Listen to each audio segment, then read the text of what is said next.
Welcome to அம்மங்கா kitchen. நம்ம கிச்சனில் இன்றைக்கி நாட்டு தக்காளியை வச்சு ஒரு தக்காளி தொக்கு செய்ய போகிறோம். அது ரொம்ப ரொம்ப டேஸ்டியாக, ரொம்ப சிம்பிளாக ஒரு 5-6 பொருளை வச்சு எப்படி செய்கிறது அப்படின்னு இப்போ பார்த்துடலாம். இப்போ அதுக்கு என்னென்ன பொருள் தேவை அப்படிங்கிறதையும் இப்போ நம்ம பார்த்துடலாம். தொக்கு செய்கிறதுனால நாட்டு தக்காளி இருந்தால் நல்ல டேஸ்ட்டு சூப்பராக இருக்கும். ஏன்னா அந்த தோல் ரொம்ப மெல்லிஸாக இருக்கும், அதனால் சீக்கிரம் வதங்கிடும். புளிப்புத்தன்மையும் அதிகமாக இருக்கிறதுனால இந்த தொக்கு நல்ல டேஸ்ட்டாகவும் இருக்கும். அதுக்காக இப்போ நம்ம 1 கிலோ நாட்டு தக்காளி வாங்கி வச்சுருக்கோம். அது கூட இப்போது மிளகாத்தூள் 1 ஸ்பூன், சாம்பார் தூள் 1 ஸ்பூன், நல்லெண்ணெய் ஒரு 75 ml-லேருந்து 100 ml வரைக்கும் சேர்த்துக்கலாம். கடுகு தாளிக்கிறதுக்கு 1 ஸ்பூன், உப்பு தேவையான அளவு, பூண்டு நாட்டு பூண்டு ஒரு 10-15 பல் பூண்டு, 4 பச்சை மிளகாய், கொஞ்சமாக கருவேப்பிலை. அவ்வளோதான் இதுக்கு தேவையான பொருள். வாங்க அது எப்படி செய்கிறதுன்னு பார்க்கலாம். இந்த மாதிரி கடாய் அடுப்பில் வச்சுட்டு அடுப்பை பற்ற வச்சதுக்கப்புறம் இந்த மாதிரி நல்லெண்ணெய் சேர்த்துடலாம். இப்போது எண்ணெய் காஞ்சிருச்சு, கடுகு சேர்த்துடலாம். இப்போது 1 ஸ்பூன் அளவுக்கு கடலைப்பருப்பு சேர்த்துக்கலாம். கடுகு பொரிஞ்சிக்கிட்டு இருக்கும்போது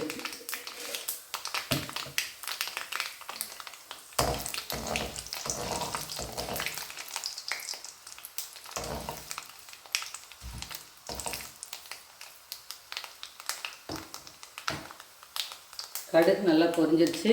இதுக்கப்புறம் நம்ம பச்சை மிளகாயை கட் பண்ணி வச்சுருக்கோம், அதை சேர்த்துக்கலாம். இந்த பச்சை மிளகாய் தக்காளி தொக்கில் சேரும்போது அந்த தக்காளியோட புளிப்பு சேர்ந்து இந்த மிளகாயே நம்ம சாப்பிட்ற அளவுக்கு டேஸ்ட் நல்லாயிருக்கும். இப்போது பூண்டு, அது கூட கருவேப்பிலை,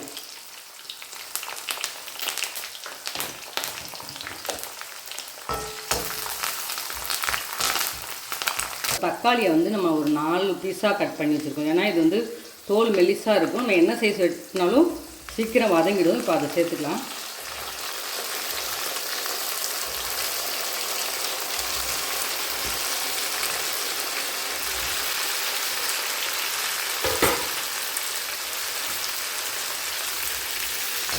பாருங்கள் விதை எவ்வளோ இருக்குன்னு.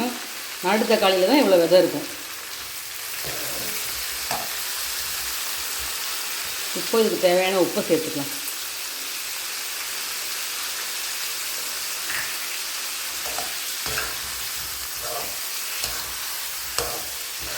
நம்ம உப்பு சேர்த்து வதக்கும் போது தக்காளி சீக்கிரமாக வதங்கிடும்.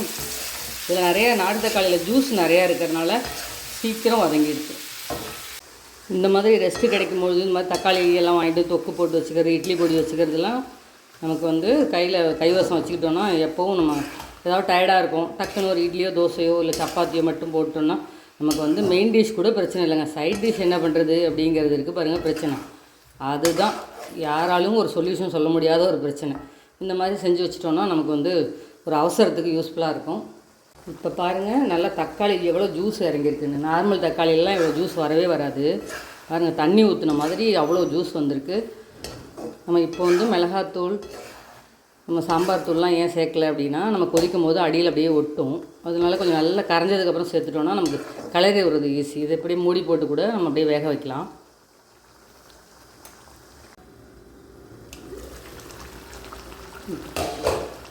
இப்போது நல்லா தக்காளி வெந்து வதங்கிட்டு இருக்கு. இந்த ஜூஸில் வெந்துட்டு அப்படியே கரையுது. தோல்லாம் பாருங்கள் அப்படியே கரைய ஆரம்பிச்சிருச்சு. இப்போ நம்ம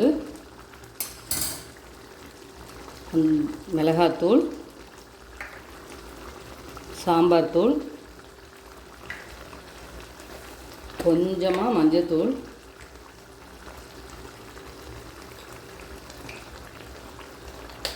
இப்போ கொஞ்சம் பெருங்காயம், அது எல்லாத்தையும் சேர்த்துட்டு நல்லா கலந்து விட்டுக்கலாம்.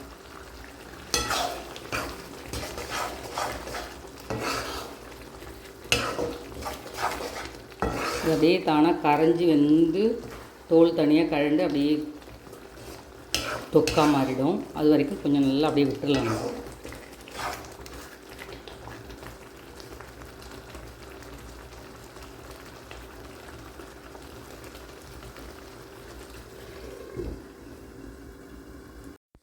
இந்த தக்காளி தொக்கு கணவருக்கு ரொம்ப ரொம்ப ஃபேவரெட்டு. அடிக்கடி செஞ்சு கொடுக்க சொல்லுவாங்க. நான் வந்து சில சமயம் செய்யலைன்னா ஏன் செய்யலைம்பாங்க, நான் நாட்டு தக்காளி இல்லைன்னா செய்ய மாட்டேன், அது சரியாக வராது, நல்லா இருக்காது அப்படின்ட்டு. ஒரு நாள் சொன்னாங்க, பாரு நான் தக்காளி தொக்கு செய்ய சொல்கிறேன், நீ செய்ய மாட்டேங்கிற, நான் உனக்கு இதுக்காகவே தக்காளி தொக்குக்காகவே உனக்கு டிவோர்ஸ் கொடுக்க போகிறேன் பாரு அப்படின்னு ஒரு நாள் சொன்னாங்க. அது அடிக்கடி நான் தக்காளி தொக்கு பண்ணும்போதெல்லாம் அது ஞாபகத்துக்கு வந்துடும் எனக்கு. இப்போ தக்காளி தொக்கு ரெடியாக அந்த எண்ணெய்லாம் அப்படியே பிரிஞ்சு வருது பாருங்கள். இப்போ கொஞ்சமாக நான் வெல்லம் சேர்த்துக்கிறேன், சும்மா துளியோண்டு இருந்தால் போதும். தேவைன்னா போட்டுக்கோங்க, இதில் போடும்போது இன்னும் கொஞ்சம் டேஸ்ட் கூடுதலாக இருக்கும். இப்போது நம்ம வந்து தாளிக்கும் போது கொஞ்சம் நல்லெண்ணெய் மிச்சிருந்தோம்ல, மிச்சம் அதை இப்போ சேர்த்துக்கிறேன்.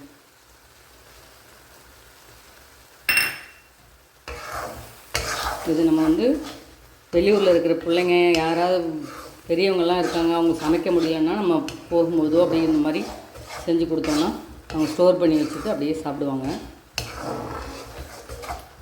இப்படி இன்னும் கொஞ்சம் நேரம் சுருண்டு வந்ததுன்னா அந்த எண்ணெய்லாம் அப்படியே மேலே வர ஆரம்பிச்சிடும். அப்போ நம்ம தொக்கு ரெடி ஆகிடும்.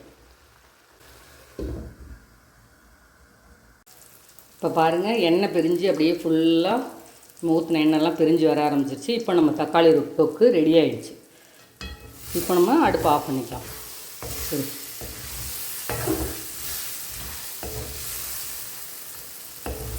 இது அப்படியே நம்ம ஆற வச்சு ஒரு பாட்டிலில் எடுத்து வச்சிட்டோன்னா நம்ம வந்து எப்போ வேணால் நமக்கு வந்து சைட் டிஷ்ஷாக சப்பாத்தி, தோசை, இட்லி, ரைஸுக்கு எல்லாத்துக்கூடையும் சூப்பராக மேட்ச் ஆகும்.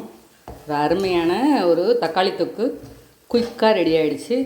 நாட்டு தக்காளியாக மட்டும் பார்த்து வாங்கிடுங்க, அதுதான் நம்ம எதிர்பார்த்த புளிப்புலாம் இருக்கிறதுனால டேஸ்ட்டு அருமையாக வரும். இதை சாப்பிட்டு பார்த்துட்டு சொல்லுங்கள் எப்படி இருக்குன்னு. எப்பவும் போல் நம்ம அம்மங்கா கிச்சனை லைக் பண்ணுங்கள், ஷேர் பண்ணுங்கள், சப்ஸ்கிரைப் பண்ண மறந்துடாதீங்க. ஃப்ரெண்ட்ஸ் அண்ட் ஃபேமிலிக்கும் ஷேர் பண்ணிவிடுங்க. நன்றி, வணக்கம்.